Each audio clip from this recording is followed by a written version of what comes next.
Batman is one of the mainstays of the DC universe and the world of comics in general. Very well known in the eyes of the general public, whether through his games, his cartoons, his comics, his films, or his animation movies. I'm Batman. He alone embodies justice, vengeance, I'm vengeance. and night. I am vengeance. I am the night. I am Batman! I think they understood the first time. Since the multiverse is very often exploited in comics to see more of the characters or to create more stories and have more artistic freedoms, it is normal to see multiple versions of the Dark Knight. There are iconic ones like the Batman Beyond or Batman from Earth 1, or darker, more evil Batman like Owlman from Earth 3 or the Batman from Earth 30, the one from Red Sun. Did I say 10 minutes? I meant 10 seconds. But those that will interest us today are among the scariest and more significant of recent years, called the Dark Knights. They come from the Dark Multiverse. They are twisted versions of Batman from destroyed Earths who are saved and united by the Batman who loves in order to carry out Barbatos' goal of bringing darkness through the multiverse. Well, before telling you about their origins and their powers, I must explain to you what the Dark Multiverse is. Okay, long story short, the Dark Multiverse are universes that shouldn't have existed. At some point, an event happens that upsets all of reality or the normal flow of things, causing the world to collapse and cease to exist. Yes, well, it's more complicated than that, but that's not what interests us today. Let's go back to our Dark Knights. The Red Death.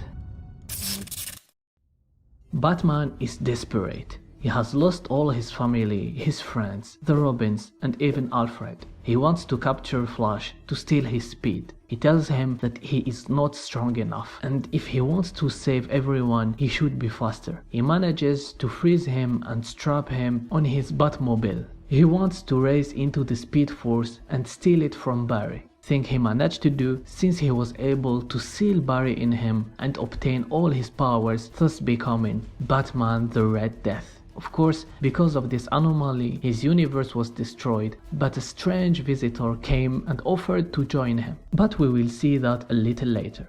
In short, with enough strength and speed, he manages without problems to kill all his enemies, even if Barry was inside of him and begged him to stop his madness. He was able to beat the Flash of the principal universe in close combat. He can generate bats while running. He has millions of nanocells that respond to his vibrational commands, and he even transformed all his cars into Flashmobiles, sort of Batmobiles that use the Speed Force. Clearly, this is one of the most powerful versions of Batman.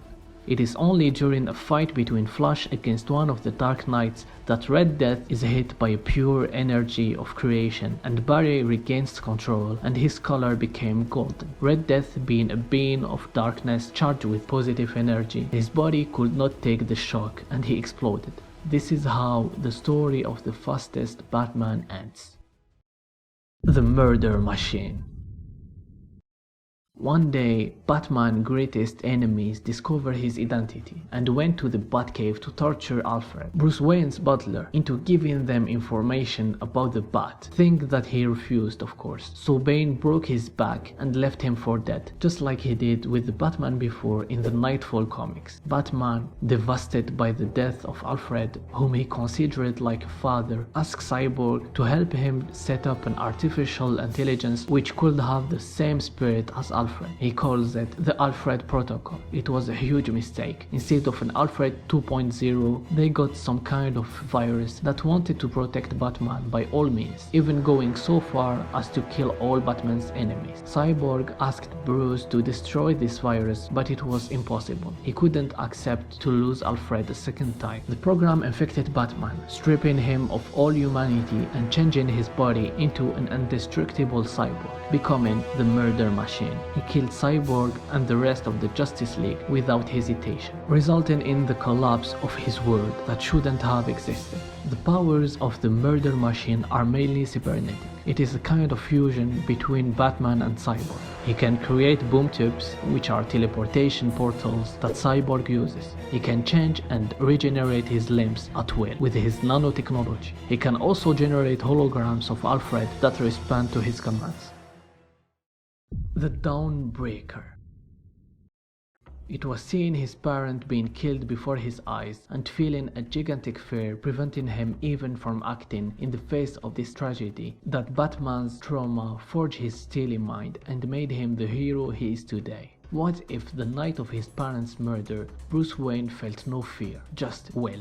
This is how he gets a green power ring, making him a Green Lantern. Only those who can defeat fear by their will deserve to receive it. But he used this ring to take revenge and kill the assassin who forever ruined his life. But the thing is, this ring was not created to kill. It is programmed to prevent its user from any criminal act. But Bruce had enough willpower to exceed the limits of the green ring and committed the irreparable. After killing a few villains and even cold-bloodedly murdering Commissioner Gordon, the Guardians, who are the creators of the Green Rings, tried with the other Green Lanterns to stop him. But once again, his will was too strong, and he managed to kill them all without much effort.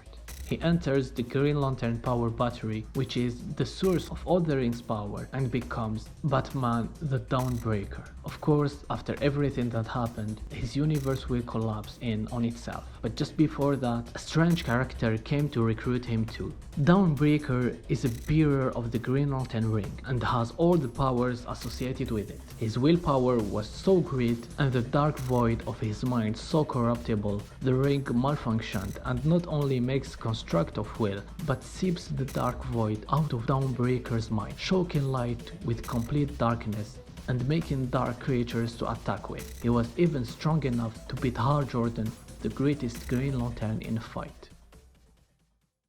The Merciless.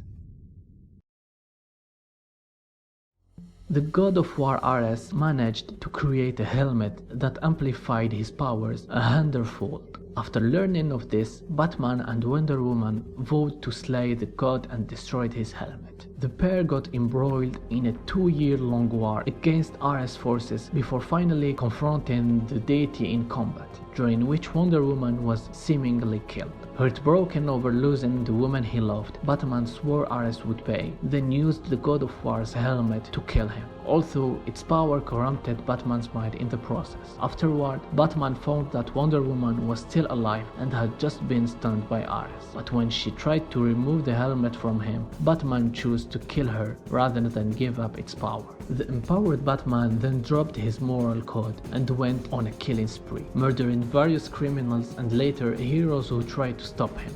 Eventually, Batman's rampage took him to Olympus as Earth 12 began to collapse and was then given an opportunity by the Batman Who Laughs to take part in the greatest war the cosmos has ever seen, a war of survival. Wanting to prove that his new philosophy is the correct one and having nothing left to lose, Batman took up his counterpart's offer and joined the Dark Knights as the Merciless.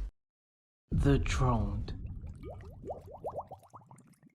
Bryce Wayne's love interest, Sylvester Kyle, was killed by a bunch of frog metahumans. Heartbroken and vengeful, Batwoman lost trust in all metahumans and spent the next 18 months murdering every single metahuman on the world's surface to avenge Sylvester. Eventually, the Atlanteans, led by Aquawoman, surfaced in hopes of making peace with surface dwellers. However, Batwoman didn't believe this for a moment, and when peace talks with the surface went sour, she fought and killed Aquawoman by impaling the Queen with her trident. In retaliation, the Atlanteans completely flooded Gotham City and submerged it underwater. Desperate to fight back, Batwoman decided to surgically alter her physiology and genetics to stand a better chance against Atlanteans, and also created her army of creatures called Deadwater to combat the Atlantean forces. After a mighty war, Batwoman succeeded in not only wiping out the Atlanteans but also also conquered Atlantis and decided to submerge the rest of the world underwater. Batwoman then lit the bat signal in Gotham City as a sign of victory and hope. But when the light went out, she went to investigate and found the Batman who laughs. He tells Batwoman that, like the rest of the dark multiverse, she and her world continue to suffer because it sustains another multiverse that exists above their own, and he offers her a chance to conquer the multiverse above by joining the Dark Knights. Batwoman accepted his offer and became known among the group as the Drowned. Sometime after arriving on Prime Earth, the Drowned used her abilities and Aquawoman's trident, which Bryce kept as a trophy, to flood Curie Lighthouse with dark water and take control of Amnesty Bay. Aquaman and Mera arrive to confront the Drowned but are unable to stop her from summoning an army of dead water, which manage to cover Mera into one of their own. The Drowned defeats Aquaman in combat and was about to finish him off, but he is saved by Dr. Fate at the last moment, like all the others. The Drowned continued to aid the Dark Knights during Barbatos' invasion by assaulting various heroes as they attempt to save their multiverse. However, members of the Justice League managed to obtain the strongest metal in existence from the Forge of Worlds, and Aquaman used a gauntlet made from it to fatally impale the Drowned as she tried to stop him.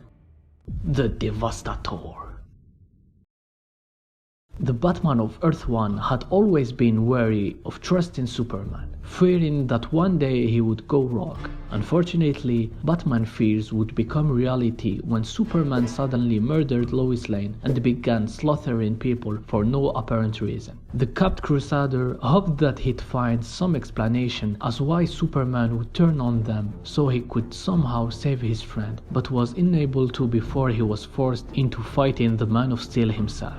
Batman fought Superman with kryptonite-typed spear, which was soon disposed of when Superman amputated the arm Batman clutched his spear in. Superman then expressed his disappointment that after all debates over who would win in a fight between the pair, a spear was the only thing Batman had to fight him with. However, Batman soon revealed that the spear was just to draw attention away from his real weapon, being a modified Doomsday virus that he then injects into himself. After transforming into a gigantic Doomsday-like creature which regenerated his missing right arm in the process, Batman proceeds to pummel Superman before pushing a spike through his chest, killing him. Batman's victory came at a cost, however, as the Doomsday virus began to spread across the planet and transform everyone into mindless, rampaging monsters, with Batman unable to stop the spread of the virus and the world nearing its end. He accepted an offer from the Batman Who Laughs to join the Dark Knights and became known among the group as the Devastator. After the Dark Knights were summoned to Prime Earth along with Barbatos, each members of the Dark Knights were sent to the different home cities of the respective Justice League members to carry out their plans. The Devastator first went to Metropolis to meet Lois Lane, intentionally using her as a carrier for the Doomsday virus. The Superman family attempts to stop him, only for them to become infected with the virus as well. Afterwards, he went to the Fortress of Solitude along with the Murder Machine in order to retrieve a turning fork. They attacked Steel and the Flash, however, the turning fork was destroyed in the process, although the Devastator is planning to rebuild it. Firestorm, Lobo, Jessica Cruz and Simon Baz tried to stop the Doomsday-like Batman, but all were single-handedly defeated. The Devastator left the fortress in ruins and flies away with the turning fork toward Gotham. They would later battle the Justice League members that escaped their captivity thanks to Cyborg, who had the mother box inside him. Returning to Gotham, the Captive League members were awakened by Wonder Woman. The Dark Knights tried to subdue them, but they were all simply defeated after Batman throws batarangs made of Element X. The Devastator is ultimately defeated by a Superman clad in Element X armor. For his powers, he has the same as Doomsday. He has super strength, super speed, super agility, he can regenerate and has high level intellect. Yeah, cause he's Batman. I'm Batman. We got it. The Batman Who Laughs.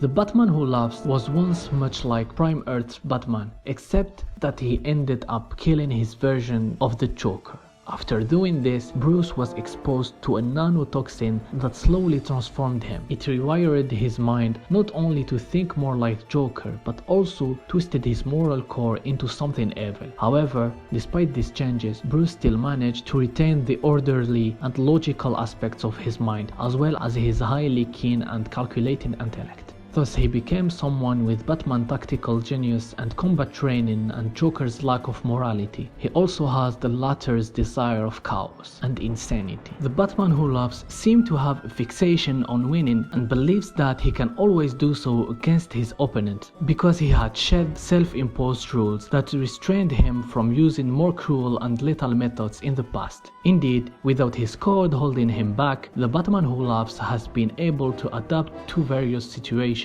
and triumph against all sorts of remarkable odds. He can also be quite arrogant, having already destroyed his own world and gaining knowledge from many others, and being also highly sadistic, with this aspect of him showing when he prevents the Grim Knight from killing Jim Gordon so he can experience a far crueler fate and comes to the Court of Owls with no attention but to hear them all die screaming. When it comes to his action, the idea of a version of Batman having the Joker's twisted morality would mean that it is possible that Batman who loves might disregard the concepts of good and evil aside to do what he thinks is best, which in this case means winning, since he thinks it is the only meaningful act. The Batman who loves is one of the most dangerous versions of Batman. He has no powers, but he is as insane and unpredictable as the Joker. With the intellect and the martial arts mastery of Batman, he is almost unstoppable, but we would need another video just to tell how dangerous he is. This is where our video ends. Don't hesitate to put a like, subscribe and tell me in the comments what you think of all these Batman that give nightmares, and let me know your favorite one. Personally, I love Red Death. He just looks so cool. On those, I tell you to the next time, and may the comic passion guide you.